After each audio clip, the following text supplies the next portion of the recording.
and welcome to Tech Tips. Today, I got a short one for you. Well, actually, maybe it's not short at all. We finally received the update for the C70, the Canon EOS C70, that brings us both RAW LT as well as RAW ST. It comes also with a couple of interval recording and frame recording options, but we're going to take a look at how you install that onto your camera, how you update the firmware in your C70, and then we're going to take a look at the RAW. First things first, check to see what version of software you have, and in your camera under firmware, that's where you can find it. Now, step one, put the power in the socket, put the power cable in the C70 power port. Place a memory card in slot B. This is so important. Make sure you put the memory card in slot B. Power on the camera. In the menu, find Initialize Media. Once you've initialized the memory card, turn the camera off. Insert that same memory card into your card reader for your computer. Now, go to usa.canon.com and search for C70, and then go to firmware. Click to download the version 1.0.3.1. You can see that you have either a Mac version or a Windows version. Once the file is downloaded, open the .dmg file. Put the firmware on the file root of your memory card. Take the card out from the computer and put it in the B slot. Again, this is so important. Put it in the B slot of the C70. It won't work if you put it in the A slot. Go ahead and start the camera. Now, go to the System menu, press the firmware, then Camera. The update will take a few minutes. When the update is completed, set the date and time, press OK, and then restart your camera. And that's all you have to do. What this adds for the C70 is Camera Raw Lite 12-bit, and it is with the resolutions of 4096 by 2160 and 2048 by 1080. Both are 12-bit RAW. This also adds recording modes for frame recording and interval recording, but we'll test that in another video. Bear in mind the RAW doesn't work for slow-mo, only up to 50 frames or 60 frames if you're in NTSC. All right, I'm not a colorist.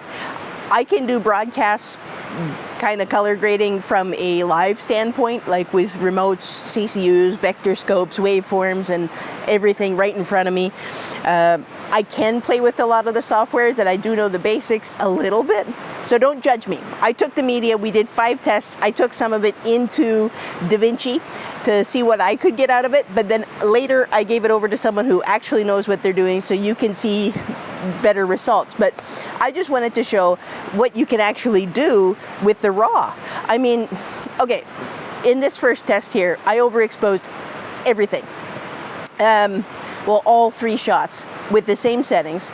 I shot the XF AVC, I shot, and that's 10-bit, and I shot the 12-bit RAW, the SD and the LT here with the Canon C70. You can actually see that you lose that burn in the background, completely lost when it's overexposed in the XF AVC. But look what happens when I use the RAW settings. And again, you aren't just color grading, you actually have the RAW controls right there in the software available for you. So you can change the white balance, but I just made a couple of changes with the exposure and stuff, and look at what you could actually recover in the burn. And as well, like no details, the frame isn't falling apart, the picture isn't falling apart over Jake's face either. So what an incredibly powerful tool to put into this camera, giving it RAW. I mean, it's almost unfair to the other cameras. So then the next thing I did is I took the test that had the shadows in it, and again, this is something I've noticed with the C70 and why I love it. The XF AVC actually has really good shadow recovery anyway, but look how much more shadow recovery there is. You can hardly even tell that it's underexposed when I finish up with the RAW material. All right, now let's give it over to our actual editor, and you can see right away he's gone through it. We had 5 tests.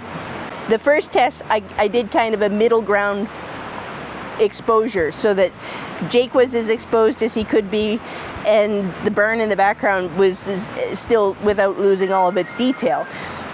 And you can see he goes through all of these. Test number 2, exposed for the face. Test number 3, I overexposed. Test number 4, I underexposed everything. And test number 5, I actually set the ISO to 32 and then tried to expose properly. In all 5 tests, he didn't actually notice that much of a difference when he finished the grade. He said they all looked very similar in the end.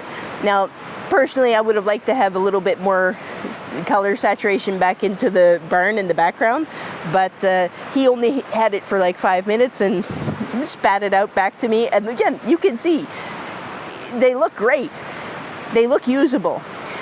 And it's hard to tell over the YouTube, but I mean, the quality of this raw footage seems so smooth and nice. It really is high end. So, hats off to Canon. All right, so that's it for the C70. Let us know what you want to see out of this new RAW with the testing and stuff like that. I'm thinking battery life with the RAW. I've always loved the C70's battery life. It's been incredible, but I also want to test the D-RAW against the C70.